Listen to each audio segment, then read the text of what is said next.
रीनीट exam को लेकर supreme court का फैसला आ चुका है। जी हां, जिसका इंतजार जितने भी विद्यार्थी थे जो रीनीट को लेकर बोल रहे थे, लगातार कह रहे थे कि देश में फिर से एक बार दोबारा नीट का एग्जाम होना चाहिए क्योंकि इसमें धांधली हुई है, पेपर लीक हुआ है, उसको लेकर सुप्रीम कोर्ट का फैसला आ चुका है। सुप्रीम कोर्ट ने अपना फैसला सुना दिया है। आज इस वीडियो में यही बातचीत करने वाले हैं कि आखिर सुप्रीम कोर्ट का क्या फैसला होगा और सुप्रीम कोर्ट ने अपने फैसले में क्या बताया है, क्या स्पष्ट तरीके से क्यों कहा गया है कि देश में फिर से दोबारा रीनीट का एग्जाम नहीं हो सकता है। इसके बारे में बातचीत करेंगे। उससे पहले मेरा नमस्कार स्वीकार कीजिए, मेरा नाम अनुराग भारद्वाज है और आप जनता मंच देख रहे हैं। देखिए, सुप्रीम कोर्ट को लेकर लोग काफ़ी कह रहे थे कि अब जितनी भी निगाहें हैं, जो विद्यार्थियों की निगाहें हैं, जो बार बार रीनीट एग्जाम करने को लेकर लगातार 4 जून के बाद से ही प्रदर्शन कर रहे हैं और सबकी निगाहें नीट के एग्जाम को लेकर है। फिर से सुप्रीम कोर्ट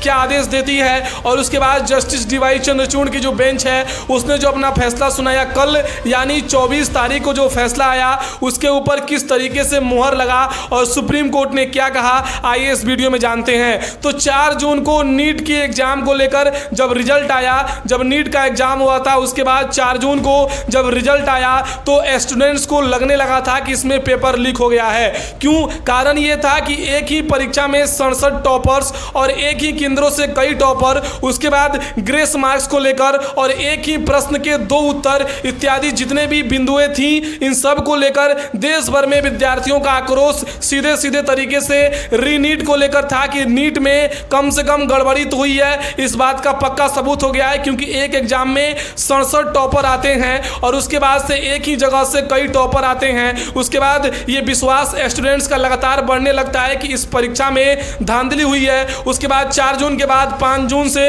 लगातार एनटीए को लेकर सोशल मीडिया पर ट्रेंड चलने लगता है और धर्मेंद्र प्रधान शिक्षा मंत्री को लेकर उनके घर के बाहर इस्तीफा दो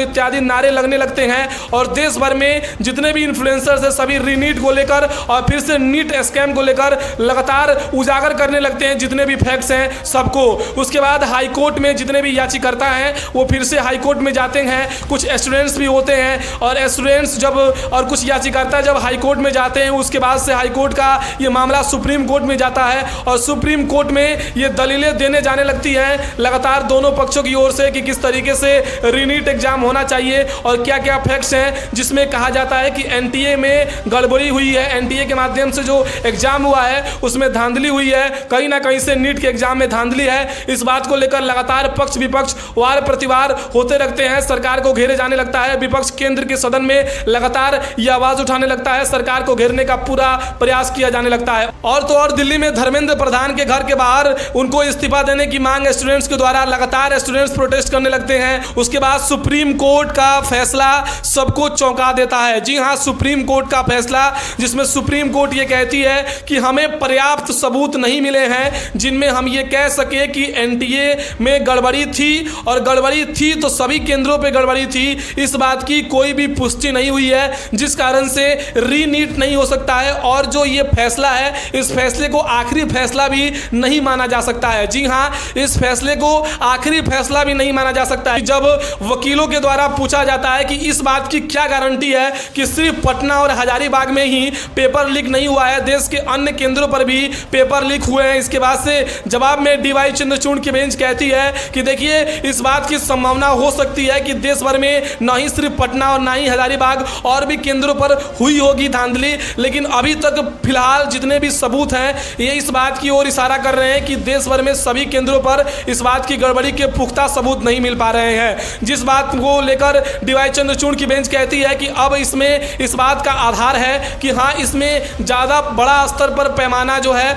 उसमें कहीं ना कहीं से धांधली नहीं हुई है क्योंकि देश भर में जो नीट एग्जाम हुए थे वो 571 शहरों के लगभग 4750 केंद्रों, वो 14 जो विदेशी शहर हैं उसमें नीट परीक्षा का आयोजन किया गया था एनटीए के द्वारा, जो नेशनल टेस्टिंग एजेंसी है। इसके बाद से इसमें जब धांधली का आरोप आया तो सुप्रीम कोर्ट में जब याचिकाकर्ताओं का दलील गया उसके बाद से पक्ष विपक्ष को सुप्रीम कोर्ट के चंद्रचूड़ बेंच ने जब सुना तो उसके बाद से यह स्पष्ट कर दिया गया कि देश भर में जो धांधली हुई है इसमें सीबीआई की जांच चल रही है और साथ ही 2 जगहों पे हजारीबाग और पटना में पेपर लीक के सबूत मिले हैं, लेकिन देश के अन्य केंद्रों पे जो 571 केंद्र बनाए, जो 571 शहर में 4750 केंद्र बने थे, सभी में गड़बड़ी का आरोप नहीं है और सभी में गड़बड़ी के पुख्ता सबूत अब तक नहीं मिले हैं। इस आधार पर रीनीट एग्जाम को पोस्टपोन नहीं किया जाएगा, एग्जाम को पोस्टपोन नहीं किया जाएगा और एग्जाम नहीं होगा। रीनीट जो स्टूडेंट्स सोच रहे थे वो नहीं होगा और कहीं ना कहीं से जो अलख पांडे जो हैं वो जो उनका इसमें काफ़ी योगदान था, इस नीट के जो रीनीट था और जो स्कैम था नीट का, इसके ऊपर उनका भी काफ़ी योगदान था और वो भी लगातार स्टूडेंट्स की ओर से मुखबिरी कर रहे थे, स्टूडेंट्स का प्रतिनिधित्व कर रहे थे कहीं ना कहीं से। तो कहीं ना कहीं से जितने भी स्टूडेंट्स हैं जो रीनीट के बारे में कह रहे थे और सुप्रीम कोर्ट के फैसले का इंतजार कर रहे थे, वो कहीं ना कहीं से इस बात से थोड़े से हताश जरूर होंगे। लेकिन ये नीट एग्जाम के ऊपर सुप्रीम फैसला है और इसको सबको मानना पड़ेगा और ये फाइनल फैसला भी नहीं है, क्योंकि कहीं ना कहीं से कहा जा रहा है कि अगर सीबीआई की जांच में और शहरों से आ जाता है या फिर जो पकड़ाए हैं अगर वो बोलते हैं कि नहीं और भी जगहों पे स्कैम हुआ है तो फिर आखिर सुप्रीम कोर्ट को अपना फैसला बदलना पड़ सकता है। तो इस कारण से इसे फाइनल फैसला भी नहीं बोल सकते हैं। अभी सीबीआई के अधीनस्थ मामला भी है और सीबीआई भी इसकी जांच कर रही है, लेकिन फिलहाल के लिए इस बात की गारंटी सुनिश्चित कर दी गई है कि रीनीट देश भर में नहीं होगा। आप नीट एग्जाम के बारे में क्या सोचते हैं और रीनीट एग्जाम के बारे में आपके क्या विचार हैं? क्या देश में फिर से रीनीट एग्जाम होना चाहिए? सुप्रीम कोर्ट के फैसले को आप कैसे देखते हैं? आप अपने विचार को कमेंट सेक्शन में बता सकते हैं। आप जनता मंच देख रहे थे, बहुत बहुत धन्यवाद। अगर आप चैनल पर नए हैं तो चैनल को सब्सक्राइब करना ना भूलें, क्योंकि इस तरीके से इंफॉर्मेटिव वीडियोस और ग्राउंड रिपोर्टिंग के लिए हम जाने जाते हैं, इसलिए जनता मंच को जरूर सब्सक्राइब करें। बहुत बहुत धन्यवाद।